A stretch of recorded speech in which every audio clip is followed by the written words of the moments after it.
Hello friends, so in today's video I want to talk about black and white thinking, also known as splitting. I'm going to put the full definition in the description below, but the way I sort of interpret it is that it's a all or nothing mindset. So this has caused me a lot of problems in my life. I have dealt with it since I was younger. I remember mostly I can remember in high school and college, and a little bit after college is where I struggled with it the most. Um, it sort of is like the difficulty of seeing the bigger picture. So, like, for example, when I was working at this web development company, I would be doing a good job, and then maybe I messed up somewhere, or one of my managers just wanted to have like this teaching moment where they're like, "Hey, um, you can do this better if you do it this way," and in my mind, instantly, or they could also be like, "We're gonna have a meeting, like a review of your performance," and instantly in my mind, it went from, "Oh, I'm like doing pretty well at this job. People are saying I'm doing a good job," to, okay, well, I'm about to get fired, you know? And so I would go to friends and I would say, oh my gosh, I'm so worried, like I'm definitely losing my job soon. Um, Now, after I had the meeting or whatever, I realized, oh, I'm not actually losing my job, but the stress of just this extreme thinking really, really messed with me. And it's very frustrating when it goes from one side to the other, like, oh, I'm doing well at my job, to, oh, I'm so terrible at this job, they're gonna fire me. And it works in a lot of different ways as well. Um, so, for example, in my relationships, recently I've met two people here in Nepal, and they've been incredibly sweet, incredibly kind, and we've been hanging out, and it's been a really nice time. Um, but then recently, I have had this feeling that they are annoyed with me, or that I've been burdening them or something like this. And that's a whole nother video of how I have that fear of being a burden. But all of a sudden, it went from these people are amazing, kind, sweet, to they hate me. um, and so this feeling of being naive because everything's good, it goes to like this feeling of like, wow, I suck because I can't interpret people. Um, when in actuality, just because they're, if I don't even know if they were mad with me, I think it was just maybe an overthinking moment. Um, but it's just this inability to realize people can have emotions in a moment and not change how they think about you, like in the full picture. And so it's really important to realize that people are diverse, like in the way that they think. And so just because someone's having a bad day and they snap at you or whatever, it doesn't mean that they hate you. It doesn't mean that they don't want to be friends with you, that they want you to disappear from their lives. And that's something that, although I'm getting better at, I'm still having to work on. And so, for example, with close friends and close family, I do have these moments still where I'm like, oh shit, like I think they don't like me, like because they get annoyed with me, or there's just this moment where they're angry with me, and I instantly take them from we're friends or we're family and put them into they don't like me, we're not friends, etc. Um, but now I've been able to slightly improve that. I won't lie and say I've fully fixed it, but now I can just sort of see, because we have so much history, I can be like, well, think about all the times that you guys have such a good time together. It values more than this small moment. And it doesn't just affect me in relationships, you know, it also can affect the way I do things. So, for example, maybe 2 or so years ago, I stopped drinking alcohol. Um, it was one of the best decisions I made, I think, because I would go partying on a Friday night, drink some alcohol, and then I would be so, sick and not feeling so great for a whole week. And once I stopped drinking, I was feeling so much better, but it's this all or nothing, right? For some reason, I struggle so heavily with just doing things in moderation. So in this case, alcohol's bad, so it's fine, like that I don't drink at all. I've overcome a lot of different hurdles that are related to alcohol, so like the social drinking aspect where people don't understand why I wouldn't drink with them if I don't have like a specific reason. Um, I've overcome that. Peer pressure as well. Um, but I still do wish I could be a little bit more flexible. Where recently in Nepal they had this Living Goddess festival, and there's this moment where they have like this goddess head, and alcohol is being pumped out of this pipe, and you can drink it. It's a little bit hectic, and I don't think I really wanted to get in there because people like push, punch, and fight to get this alcohol because it's supposed to be like some sort of good luck or something. It's just like rice alcohol, um, and this was a moment where it would have been nice to try. And when I go on my trek, there will also be this like very culturally significant alcohol that I can drink up there.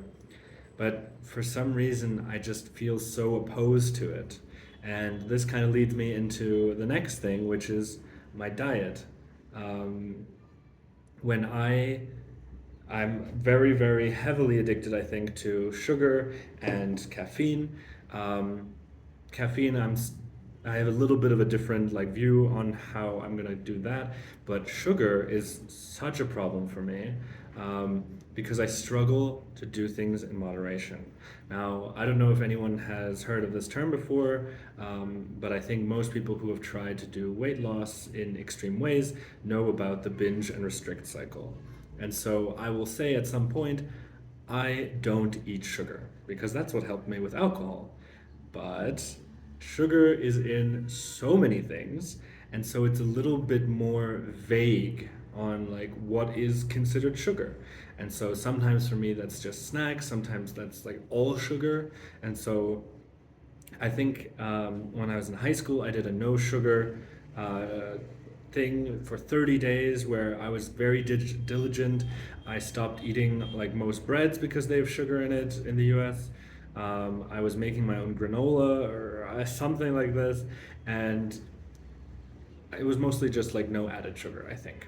Um, and it was just such like I felt really good, but it just really restricts your life. And with food, you're gonna be at a friend's house and it's rude to not eat. I've experienced this with veganism as well, where um, it's so difficult to stand your ground when it comes to food. Because a lot of times, if you're not eating the food that is given to you at a guest's house, then it's considered rude. Um, and so, sure, I could say that I'm like allergic or something like that. I mean, it has helped before in the past when I stopped drinking alcohol to say, oh, like, I will die. Not exactly that extreme, but. Um, and so, what will usually happen is for a week or two when I'm not like not going over anyone's house to have food, I'm very diligent and I'm able to not eat sugar and I'm feeling really good, and though the headaches or whatever cravings are there, I'm able to sustain it. And when I'm at the grocery store, I just completely like overlook the whole candy section because I can't have it. I don't even need to look for a second because I cannot have it. But then I go over a friend's house, or at some moment I eat something that I consider a gray zone. I consider that is kind of sugar, or that's technically sugar. And then it all crumbles. because I go from I don't eat sugar to I eat sugar. And it's like there's no gray zone. Like I don't eat a little bit of sugar, it goes straight into binging. And so then I'll eat hundreds, if not thousands, of calories worth of snacks in a few days, you know? Um, and it is a really frustrating cycle because I don't know if you can see, but like the acne I have is definitely impacted by sugar. Um, and it's very frustrating also because when you eat such a high amount of sugar, you're risking a lot of health, like a lot of things regarding your health. Um, and so, yeah, that's kind of like with alcohol it works, with sugar it doesn't. And I'm still working on how to overcome this. Um, but another like area where this has really affected me was with my past relationship. Um, After like during the relationship, this person was put into this place of um, we're lovers, right? So they are, and even in the relationship, when we had arguments, I would say, oh, like I would go from wow, we're lovers to oh, maybe she doesn't like me and she wants to break up. And so, not good. And so, after the breakup, we tried to remain friends right away, which I think the next time something like this happens, I would want to do like no contact for a while just to have like this space and like a clear break, you know, because when we just went straight into being friends, like it kind of became very vague on like what the structure of this new relationship was. And so I had this person who I placed in this position of, I love this person. And love can mean a bunch of different things, but after the breakup, I still had them in this position of, I love them like a partner. And so even when this person treated me in a way that I wouldn't let other people treat me, I never shifted them I never shifted them away from this position because if I did, I was afraid that I wouldn't like them anymore, you know, or that I just couldn't see them, you know, because there's no in between. Um, and it was a really big struggle for me because there were moments where I felt super disrespected and a lot of my friends and even her, like they told me I put her on a pedestal, um, and it was very frustrating because it was true. Like because I couldn't move her out of this zone, um, there were moments where I felt like I was being disrespected or I was just being treated quite unfairly. Um, and I couldn't stand up for myself. I couldn't like say, "Hey, I'm not okay with that," um, because I didn't want her to be mad at me because then that meant she hated me. It's a whole big struggle. I finally figured it out and moved on from this, and I'm looking forward to the friendship that we have now and how it develops over time. And it's just interesting because in some areas the black and white thinking is super strong, diet, and in some areas it's getting a lot better, close friends, family. um, in a way, wanting to stop it altogether is a form of black and white thinking, right? Like I don't do it at all or I do it, and the gray zone is very difficult for me to be in. I guess I would be in the gray zone at the moment because I'm able to do it a little less here and a little more there. Um, but in general, I'm still working on it, and I'm wondering if you guys have experiences about this as well. If you know any solutions, let me know. I think it has been very destructive in a way, to some degree in different areas of my life. Um, Yeah, so that's the video. I hope you guys enjoyed. If this is the first time you've heard about black and white thinking, that's crazy. No, the thing is, I always imagine like everyone knows everything that I know, which that's a whole nother video about um, having difficulties like seeing other people's perspective. But these are very like because I studied psychology in college. It's very common for me to be like, wait, other people don't know about this? I know so much about this. Like, it's so strange. Like, this is like, in quotation marks, common knowledge for me. And so I'm very curious to see if this is the first time you've heard about it and to see, like, if the majority of people know about it for, like, they already knew about it or if this is the first time. But, anyways, I hope you guys enjoyed and I will see you in the next one. Bye.